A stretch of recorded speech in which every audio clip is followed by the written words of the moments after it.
Welcome back to my YouTube channel MDR survival journey. जैसे कि मैंने आप सबसे वादा किया था कि मैं आपके साथ टीबी स्टोरीज जो है शेयर किया करूंगी। तो आज हमारे साथ है अंशुल गुप्ता फ्रॉम उत्तर प्रदेश और वो आज आपके साथ जो है अपनी टीबी जर्नी शेयर करेंगे। So welcome Anshul Gupta. जी, वेलकम मैम। आपका भी बहुत बहुत आभार इस कार्यक्रम को करने के लिए।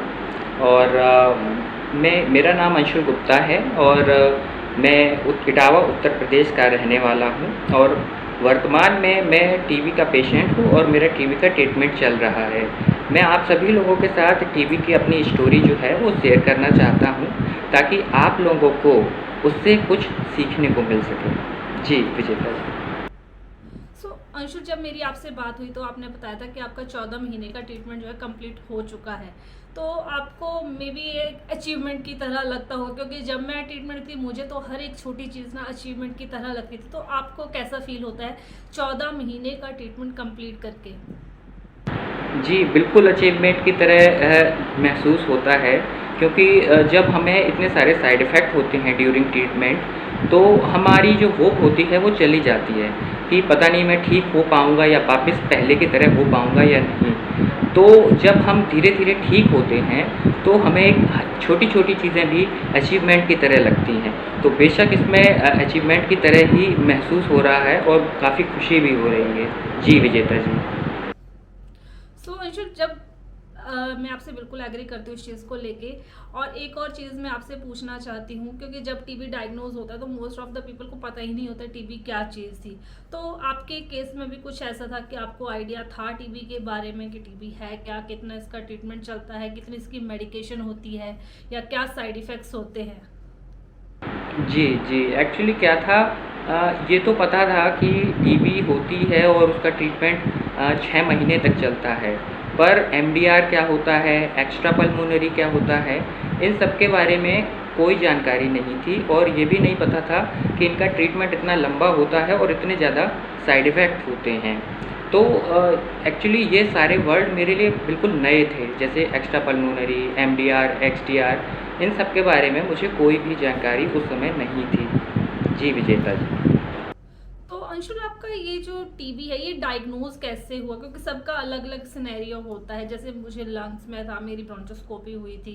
तो आपका ये डायग्नोज कैसे हो, कैसे आपको पता लगा कि आपको टीबी है? जी, एक्चुअली मुझे काफ़ी दिनों से फ़ीवर हो रहा था और उसके साथ बहुत ज़्यादा थकान महसूस हो रही थी। तो जब दिखाया डॉक्टर को तो मेरा स्टार्टिंग में टाइफाइड डायग्नोज़ हुआ। और जब टाइफाइड ठीक नहीं हुआ तो एक्स-रे हुआ, और एक्स-रे के बाद उसमें जो है राइट साइड के लंग में 90% तक पानी भरा हुआ आया। तो जब पानी भरा हुआ आया और उस पानी को निकलवाया तो उस पानी के बहुत सारे टेस्ट होते हैं। तो उसमें सीबी नेट भी एक टेस्ट था और सीबी नेट के टेस्ट में मेरा एमडीआर डिक्लेयर हो गया था। जी विजेता जी। तो आपका एक लाइक कॉम्प्लिकेशन वगैरह कुछ आई थी आपके केस में? क्योंकि सबका, जैसे मैंने कहा कि सबका अलग अलग केस होता है। जैसे मुझे तो 5 ईयर सफ़र करना पड़ा, डायग्नोज प्रॉपर नहीं हुआ। आपका कुछ कॉम्प्लिकेशन आया था आपके केस में? जैसे आपने कहा ना आपके फेफड़ों में पानी भर गया था, तो जैसे आपने मेडिकेशन ली वो सब मतलब नॉर्मल आपको फील होना शुरू हो गया? एक्चुअली क्या था कि जब मेरे फेफड़ों में पानी आया तो इस बात की कोई जानकारी नहीं थी कि फेफड़ों में पानी आने की वजह एक टीबी भी हो सकती है। तो जब एमडीआर डायग्नोज हो गया तो उसके बाद ये लगा कि अब पानी तो निकल चुका है और बाकी एमडीआर का ट्रीटमेंट जो है वो 18 महीने तक चलेगा। लेकिन कॉम्प्लिकेशंस ये आए कि वो जो पानी फेफड़े में भरा था वो बार बार भरता रहा। 7 महीने तक लगातार हर 20-25 दिन में वो पानी भर जाता था और उस पानी को निकलवाने के लिए हॉस्पिटल जाना पड़ता था। तो वो एक थोड़ा-सा कॉम्प्लिकेशन था इसमें, और अब तक टोटल 10 बार पानी मेरा निकाला जा चुका है। जी विजेता जी। तो जब जैसे पानी भरता आपके फेफड़ों में तो आपको कुछ अनकंफर्टेबल फील होता है, या कैसे आपको पता लगता था कि मतलब पानी भर गया है? कोई ऐसा सिम्टम्स, कुछ ऐसा साइन था आपको कि आपको आइडिया हो जाता था, या इसका कोई जी, जी। डायग्नोज है? एक्चुअली क्या होता था कि जैसे ही आपके फेफड़े में पानी भरता है तो फेफड़े का एरिया कम हो जाता है, तो सबसे ज़्यादा ब्रीदिंग डिफ़िकल्टी होती है। आपको साँस लेने में बहुत ज़्यादा दिक्कत होती है, आपकी साँस प्रॉपर नहीं आती है। ख़ास तौर से जब आप लेटते हैं उस समय साँस आपको ना के बराबर आती है, आपको थोड़ी-थोड़ी देर में उठ के बैठना पड़ता है और थकान बहुत ज़्यादा हो जाती है। नॉर्मल टीबी में जितनी थकान होती है, अगर आपके लंग्स में पानी भरा है, आपको थकान उसका दुगना हो जाता है। जैसे आप टॉयलेट तक भी जाएँगे तो उसमें भी आप थक जाते हैं। तो ये इसका थोड़ा-सा सिम्पटम रहता है। जी। सो जैसे टीबी होता है तो टीबी से सब लोग डरते हैं एक्चुअल में, क्योंकि वो सोशल स्टिग्मा होता है। तो ऐसी कौन सी चीज़ थी जब आपको मतलब टीबी डायग्नोज होता है, ऐसी कौन सी चीज़ जो आपको डरा रही थी कि अब मुझे अब टीबी हो गया, अब ये चीज़ हो सकती है मेरे साथ या ये चीज़ हो सकती है? जी, जी। टीबी जब होता है तो एक्चुअली टीबी की अवेयरनेस नहीं है हमारे समाज में इतनी ज़्यादा कि उसके बारे में पता हो। तो मुझे भी टीबी के बारे में कुछ नहीं पता था और जितना पता था उसमें ये था कि आपको सबसे दूर रहना है। ये फैलने वाली बीमारी है, बाकी लोगों को भी फैल जाएगी, फैमिली मेंबर्स को भी हो सकती है। तो वो एक डराने वाली चीज़ थी कि कहीं फैमिली मेंबर्स को ना हो जाए, जो मेरे क्लोज़ कॉन्टैक्ट में है, उनको भी मेरी वजह से सफ़र ना करना पड़े। और दूसरा ये था कि इतना लंबा ड्यूरिंग ट्रीटमेंट है, इतना ज़्यादा टाइम है उसका ट्रीटमेंट का, तो उसकी वजह से ये था माइंड में कि कैसे फाइनेंशियली मैं सफ़र करूँगा उसकी वजह से। तो ये 2 चीज़ें थोड़ा-सा थीं उसमें। जी। जबकि टीबी जो होता है क्योरेबल होता है, फिर भी हम लोग इससे डरते हैं क्योंकि जैसे कि आपने कहा अवेयरनेस नहीं होती, साइड इफ़ेक्ट्स बहुत ज़्यादा होते हैं। तो आई गेस, लेकिन जैसे अब हम लोग बातें करते हैं, मैं इंटरव्यू कंडक्ट करती हूँ बहुत सारी, अब तो काफ़ी मतलब टीबी स्टोरीज मेरे चैनल पे ऑलरेडी हैं भी। तो आई थिंक लोगों को अवेयरनेस भी हो रही है और थोड़ा उनका जो है वो डर भी ख़त्म हो रहा है। तो जब आपका ट्रीटमेंट मैं हाँ जी। यहाँ पे मैं आपसे एक बात बोलना चाहता हूँ कि टीबी के लेकर जो अवेयरनेस है, वो अवेयरनेस केवल टीबी पेशेंट को में ही है। आपके वीडियोस हैं या फिर और भी जो डॉक्टर वगैरह वीडियो डालते हैं, वो लोग तब देखते हैं जब उन्हें या उनके किसी फैमिली मेम्बर्स को टीबी हो चुका होता है। जबकि हमें उससे पहले भी टीबी की वीडियोस देखनी चाहिए, ताकि हम अपने आप को बचा पाएँ, अपने आप को प्रिवेंट कर पाएँ कि हमें टीबी ना हो। तो वो एक चीज़ है जिस पे थोड़ा-सा ध्यान देने की ज़रूरत है। जी, विजेता जी। आई गेस हमें अभी स्टार्टिंग से ही स्कूल लेवल पे मतलब ट्यूबरक्लोसिस के बारे में हम पढ़ते तो हैं, बट हम ध्यान नहीं देते। जैसे एज अ सब्जेक्ट हमने कुछ चीज़ टीबी के बारे में पढ़ ली और एग्जाम में लिखते हैं, दैट्स इट। लेकिन when it comes to real life, जब रियल लाइफ में ये चीज़ होती है, तब एक्चुअल में पता चलता है कि एक्चुअल में टीबी है क्या। तो मेरा अब एक और क्वेश्चन है आपके साथ, जो मेरा लाइक पर्सनल एक्सपीरियंस भी है। टीबी होने के बाद आपका चीज़ों को लेके पर्सपेक्टिव चेंज हो जाता है, लाइफ को लेके ही आपका पर्सपेक्टिव जो है बिल्कुल चेंज हो जाता है। तो इस बारे में आपका क्या कहना है? क्या जब भी तो आपका ट्रीटमेंट चल रहा है, क्या आपका चीज़ों को लेके जो है पर्सपेक्टिव चेंज हुआ है? आपकी लाइफ को लेके छोटी छोटी चीज़ों को लेके आपका पर्सपेक्टिव चेंज हुआ है या नहीं? जी, एक्चुअली क्या होता है कि टीबी जब होती है और उसके साइड इफ़ेक्ट होते हैं, तो हमारे अंदर क्या है, काफ़ी नेगेटिविटी आ जाती है। तो जिसकी वजह से हम थोड़ा-सा नेगेटिव सोचने लगते हैं। लेकिन जैसे-जैसे हम रिकवर होने लगते हैं, तो चीज़ों को देखने का हमारा पर्सपेक्टिव चेंज हो जाता है, क्योंकि फिर हम पॉजिटिव चीज़ों को देखने लगते हैं। अगर मैं अपनी बात करूँ तो जैसे टीबी की दवाएँ हम रेगुलर लेते हैं, उसमें एक भी दिन दवा मिस नहीं करते हैं। तो उसी तरीके से हमारे लाइफ में हमारे जो टारगेट्स होते हैं, जो एम है कैरियर को लेके, रिलेशनशिप को लेके, किसी भी चीज़ को लेके, अगर उसमें हम इसी तरह रेगुलर रहते हैं, तो हम उसको एक ना एक दिन ज़रूर अचीव कर लेंगे। तो ये चीज़ मुझे टीबी के ट्रीटमेंट के दौरान ही सीखने को मिली। तो इसकी वजह से मुझे काफ़ी थोड़ा-सा एक मोटिवेशन भी मिला टीबी की बीमारी से, क्योंकि ऐसा नहीं है कि टीबी की बीमारी आपको केवल दुःख पहुँचाने ही आई है, ऐसा नहीं है। आप ड्यूरिंग ट्रीटमेंट बहुत सारी चीज़ें सीखते भी हैं। जी, विजेता जी। सो आपको ये तो मतलब पर्सपेक्टिव तो हमारा चेंज होता है, डेफिनेटली चेंज होता है। हम छोटी छोटी चीज़ों को ना इंजॉय करने लगते हैं, छोटी छोटी चीज़ों में खुशी ढूंढने लगते हैं। मतलब मैं ये कहूँगी कि वैल्यू हो जाती है हमें चीज़ों की, क्योंकि जब हमारा ट्रीटमेंट चल रहा होता है हम चीज़ें इंजॉय नहीं कर पाते। इवन इवन जब हम बेड रिडन होते हैं, like जब जैसे मेरा ट्रीटमेंट चल रहा था तो 6 महीने तक चलना फिरना उठना खाना पीना बहुत मुश्किल था अपने आप करना। लेकिन जब वो स्टार्ट करना मैंने शुरू किया तो ऐसा लग रहा था कि पता नहीं मैंने कौन सी बड़ी चीज़ कर ली है। तो और ये भी होता है कि जैसे हमारे पास पैसे नहीं होते थे, अब थोड़े से भी पैसे भी कमा लेते, तो उस चीज़ को लेके हमें बस हर चीज़ के लिए खुशी मिलती है, हमें इम्पोर्टेंस हम देना शुरू कर देते हैं उन चीज़ों को लेके। तो ये आई थिंक कि मेरे और आपके साथ ही नहीं, जितने भी टीबी वॉरियर्स हैं या टीबी सर्वाइवर हैं, वो सब हमारी तरह ही फील करते होंगे। सो इसके बाद मेरा आपसे क्वेश्चन है कि एमडीआर टीबी के साथ दवाइयाँ तो बहुत सारी खाने को मिलती है, बहुत सारी खाने खाते हैं हम, लेकिन उसके साथ साथ बहुत सारे साइड इफ़ेक्ट्स भी आते हैं। तो आपको ऐसे कौन से साइड इफ़ेक्ट्स थे जिससे आपको मतलब कभी ये लगो यार कि आई डोंट थिंक मेरे से ये हो पाएगा, या मैं कर पाऊँगा, या मेरा दिल नहीं कर रहा है ये मेडिसिन खाने का, ये जो ट्रीटमेंट है इसको कंप्लीट करने का, कभी आपके दिमाग में ऐसा थॉट आया, या ऐसे कौन कौन से साइड इफ़ेक्ट्स थे? जी, एक्चुअली ऐसा तो कभी नहीं आया कि ये दवा नहीं खानी है, क्योंकि स्टार्टिंग से ही बोल दिया गया था कि आपको मेडिसिन लेने में एक भी दिन का गैप नहीं करना है। लेकिन कुछ साइड इफ़ेक्ट्स इतने ज़्यादा थे कि उस समय थोड़ा-सा डिफ़िकल्ट हो गया मेरे लिए, और उनमें से क्या था कि मेरा विज़न चला गया था। 60 टू 70% मेरा विज़न चला गया था, और हाथ और पैर दोनों में पेरिफेरल न्यूरोपैथी हो गया था। इसी के साथ ही साथ जो बार-बार लंग्स में पानी भर जाता था, तो वो जब ठीक नहीं हो रहा था, तो एक पॉसिबिलिटी हो गई कि एमडीआर के साथ-साथ कहीं कोई और बीमारी नहीं है, क्योंकि इतने दिन दवा खाते हो गए आपको, लगभग 3-4 महीने हो चुके थे और पानी आना बंद नहीं हो रहा था। तो फिर मेरे कैंसर वगैरह के भी टेस्ट होने शुरू हो गए, जो कि बाद में नेगेटिव आए थे। पर उस समय क्या था, विज़न चला गया था, हाथ पैरों में पेरिफेरल न्यूरोपैथी थी, तो चल फिर नहीं सकते थे। तो उस समय वो थोड़ा टफ टाइम था मेरे लिए सर्वाइव करने के लिए। जी, विजेता जी।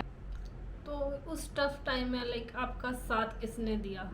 फैमिली सपोर्ट तो होता ही है, लेकिन कई लोगों के पास फैमिली सपोर्ट भी नहीं होता, रिलेटिव्स का आई कांट काउंट, बट क्योंकि रिलेटिव्स का भी सपोर्ट होता है। आपके केस में आपका सपोर्ट सिस्टम कौन था?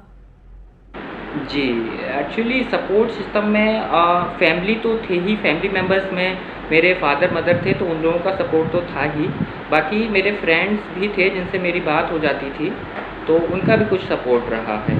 और बाकी सबसे ज़्यादा अगर सपोर्ट की बात करूँ, तो मेरा भगवान पे विश्वास था, जो उस टाइम पे मेरे साथ हमेशा बना रहा। क्योंकि उस समय मैं देख नहीं पाता था, कोई चीज़ प्रॉपर दिखती नहीं थी, और चल फिर भी नहीं पाता था, तो प्रॉपर बेड पे था, और बेड पे के मैं केवल इमेजिन कर सकता था या कुछ सुन सकता था। तो भगवान के भजन सुनना और भगवान के बारे में सोचना और उनसे प्रार्थना करना, तो इन चीज़ों ने मुझे बहुत ज़्यादा हेल्प किया था उस टाइम पे। जी, विजेता जी। तो सब क्या आप वो अभी भी कंटिन्यू रखते हैं? जैसे कि आपका 14th मंथ कंप्लीट हो गया, 15th आपका चल रहा है, एंड आप बहुत काफ़ी बेटर फील कर रहे हो, तो क्या मतलब जो स्पिरिचुअलिटी का लेवल उस टाइम था, क्योंकि जब हम बेड रिडन होते हैं हमारे पास कुछ करने को नहीं होता है, तो वी आर लाइक होपिंग कि भगवान हमें ठीक कर दे, तो उस टाइम में जब थोड़ा टाइम चेंज होता है, तो क्या आप स्पिरिचुअलिटी लेवल अभी भी उतना ही है या बढ़ गया है? जी, एक्चुअली स्पिरिचुअलिटी की अगर बात करें, तो स्पिरिचुअलिटी तो मेरे अंदर पहले से ही थी, जो विश्वास भगवान पे था, वो टीबी की बीमारी होने से पहले भी था।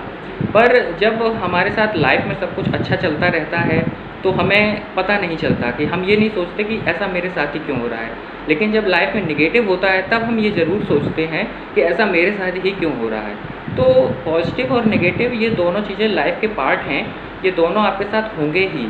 तो हमें पॉजिटिव में भी अपने आप को बना के रखना है स्पिरिचुअलिटी में, और नेगेटिव में भी अपने आप को स्पिरिचुअलिटी में बना के रखना है। तो मेरा जो टाइम था, उस टाइम का जब इतना टफ टाइम था, उस टाइम पे भी मैं भगवान को याद करता था, और आज भी मैं भगवान को उतना ही याद करता हूँ जितना उस टाइम पे याद कर रहा था। जी। ये सुन के मुझे लाइक बहुत अच्छा लगा कि समय बदल जाए, लेकिन जो आप एक्चुअल में हो वो आपको वैसे ही रहना होता है। जितनी शिद्दत से आप उस टाइम भगवान को याद कर रहे थे, अभी भी उसी शिद्दत से भगवान को याद करना वो बहुत बड़ी बात है, क्योंकि बोलते हैं ना कि दुख में तो सब याद कर लेते हैं, लेकिन सुख में कोई याद नहीं करता है। मलूक दास का एक दोहा है इस पे, दुख में सुमरन सब करें, सुख में करे न कोई, जो सुख में सुमरन करें तो दुख काहे को होई। ये मलूक दास ने एक दोहा लिखा था। जी। बिल्कुल बिल्कुल, ये बिल्कुल आपकी बात से जो है रिलेट कर रहा है। सो एक और भी इशू आया है, मतलब पिछले साल भी आया था, अभी भी है थोड़ा, मेडिसिन शॉर्टेज का, तो क्या आपको भी इस चीज़ से सफ़र करना पड़ा था ड्यूरिंग योर टीबी ट्रीटमेंट? जी, मुझे भी मेडिसिन की शॉर्टेज का सफ़रिंग करनी पड़ी, क्योंकि कई बार स्टार्टिंग के 3-4 महीने तक तो ठीक था, फिर उसके बाद मेडिसिन की शॉर्टेज होने लगी थी। और एक बार ऐसी सिचुएशन हुई कि टीबी हॉस्पिटल से भी मेडिसिन नहीं मिली, और बाहर जो मेडिकल स्टोर्स होते हैं उन पर भी साइक्लोसिरिन नाम की एक मेडिसिन है, वो नहीं मिल रही थी। तो इस वजह से मेरा साइक्लोसिरिन का 4 दिन का गैप भी हो गया था। तो ये एक प्रॉब्लम है जिसको थोड़ा सॉर्ट आउट करने की ज़रूरत है हमें, क्योंकि अगर हम टाइमली मेडिसिन ही नहीं ले पाएंगे, जो मेन हथियार है टीबी से लड़ाई का वो ही नहीं मिलेगा, तो हम टीबी को फिर कैसे ख़त्म कर पाएंगे। तो इतना तो होना चाहिए कि स्टॉक में मेडिसिन रहे और जितने भी पेशेंट हैं उन सभी को वो मेडिसिन टाइमली मिल सके।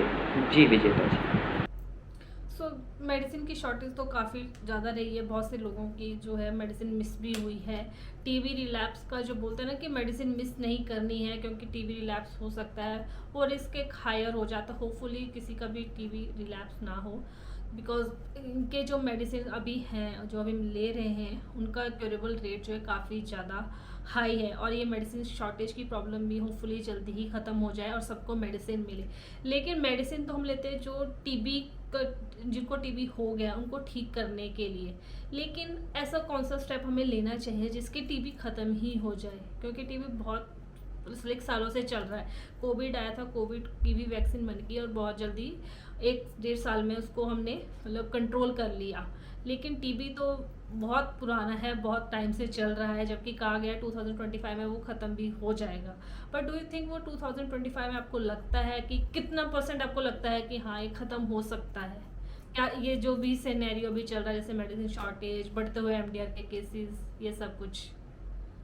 जी जी जी, एक्चुअली क्या है कि टीबी को अगर रोकने की बात करें तो सबसे पहला जो स्टेप जो लेना है वो है इसको स्प्रेड होने से रोकना। कि टीबी को अगर हम फैलने से रोक लेंगे तो टीबी के काफ़ी पेशेंट हमारे कम हो जाएंगे। और दूसरी बात ये है कि अवेयरनेस अगर होगी टीबी के बारे में, सबको पता होगा, तो जो डायग्नोस होता है वो हमारा बहुत जल्दी हो जाएगा। अगर स्टार्टिंग में ही डायग्नोस हो जाए, वो बढ़े ना, तो हमारा जो ट्रीटमेंट है वो जो नॉर्मल टीबी तक ही सीमित रहेगा, एमडीआर या एक्सडीआर तक नहीं पहुंचेगा। दूसरी बात ये है कि दवाओं की शॉर्टेज है, इसको तो शॉर्ट करना ही पड़ेगा, क्योंकि मेन हथियार ही जब नहीं मिलेगा तो फिर कैसे हम उसको ख़त्म कर पाएंगे। बाकी 2025 तक अपना जो टारगेट रखा गया है, तो वो टारगेट ज़रूरी है, क्योंकि हमारे अंदर अगर टारगेट नहीं बनाएंगे हम, तो फिर हम उसको जो है फास्ट काम नहीं कर पाएंगे। तो जो वर्ल्ड में टारगेट बनाया गया है टीबी को ख़त्म करने का, वो 2030 बनाया गया है, और अपने यहाँ जो इंडिया में है 2025 इसीलिए किया गया है कि हम ताकि उसको जल्दी से जल्दी ख़त्म कर सकें और फास्टली उसको कम करा जा सके। अब अगर जिस तरीके से कोरोना के बारे में हमारा जो अवेयरनेस थी, उसी तरीके से टीबी के बारे में अगर अवेयरनेस होती है, जैसे कि जो यूट्यूब चैनल वगैरह हैं उनमें भी अगर टीबी का रिलेटेड 20-30 सेकंड का अगर एक हम ऐड डाल दें जानकारी के अवेयरनेस के पर्पज़ से, तो वो भी काफ़ी हेल्पफुल होगा। तो इस तरीके से हम टीबी को कम कर सकते हैं। और बाकी ये कहना अभी पॉसिबल नहीं है कि 2025 तक हम इसको पूरी तरीके से ख़त्म कर पाएंगे या नहीं, लेकिन टारगेट हमारा 2025 का है। जी Vijeta ji. Thank you so much Anshul. बस एक आपसे लास्ट क्वेश्चन है, ऐसी कोई इमोशनल मोमेंट आपके जैसे ट्रीटमेंट के दौरान आई हुई है जो आप हमसे शेयर करना चाहते हो? जी जी जी बिल्कुल। एक्चुअली क्या था कि उस टाइम पे जब मेरा जो टफ़ टाइम था, मेरी विज़न चला गया था और हाथ पैरों में पेरिफेरल न्यूरोपैथी हो गई थी, तो चलना फिरना भी थोड़ा मुश्किल था, हाथों से काम करना भी मुश्किल था, क्योंकि ग्रिप ही नहीं बनती थी, हाथ से कटोरी वगैरह गिलास वगैरह गिर जाते थे। तो उस टाइम पे मुझे ऐसा लगने लगा कि भाई इससे बेहतर तो ये है कि भाई मर ही जाओ। पर उस टाइम पे हिम्मत रखना बहुत ज़रूरी था। तो हिम्मत मुझे वो जो मैंने आपको बताया भगवान से मिली। और अगर आप हिम्मत नहीं हारते हैं, आपके सबकॉन्शियस में ये चला जाता है कि आप हिम्मत मत हारो, हिम्मत मत हारो, बार बार अगर आप रिपीट करते हैं तो वो चीज़ सबकॉन्शियस में चली जाती है, और उसकी वजह से फिर आप हिम्मत नहीं हारेंगे और लाइफ में चाहे कितनी भी प्रॉब्लम आ जाए, चाहे वो टीबी ही हो या और कुछ भी हो, तो आप उसमें हिम्मत नहीं हारेंगे और उसको फ़ाइट करके आगे निकल जाएंगे। तो ये चीज़ हमारे लिए बहुत ज़रूरी है कि हमें भगवान पे विश्वास हो। अगर आप भगवान को नहीं मानते हैं तो कम से कम अपने आप पे विश्वास हो कि मैं इस चीज़ से बाहर निकल जाऊंगा या इससे जीत जाऊंगा। तो विश्वास होना बहुत ज़रूरी है। ये विश्वास के बल पे ही हम टीबी की लड़ाई को जीत पाएंगे। जी। Thank you so much Anshul, आपसे बात करके बहुत सारे टीबी वॉरियर जो भी ट्रीटमेंट पे होंगे उनको हिम्मत मिली होगी, और कई लोगों का विश्वास उठ जाता है। जैसे आपने पहले कहा था कि ये मुझे ही क्यों हुआ, ये क्वेश्चन बहुत सारे जनों के दिमाग में आता है जब वो रफ फेज से गुजर रहे हैं। लेकिन जब आप ऊपर उससे उठ जाते हैं तब आप सही राह पे पड़ते हैं। तो आपने अपनी जर्नी शेयर की, बहुत सारे लोगों की जो है उम्मीद बनी होगी इस चीज़ से कि वो भी अपना ट्रीटमेंट जो है कंप्लीट कर सकते हैं।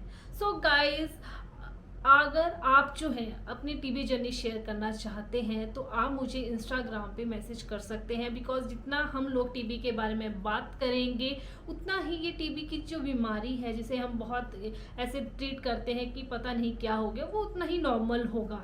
So thank you so much again Anshul, आप हमारे चैनल पे आए, अपने टीबी जर्नी शेयर की।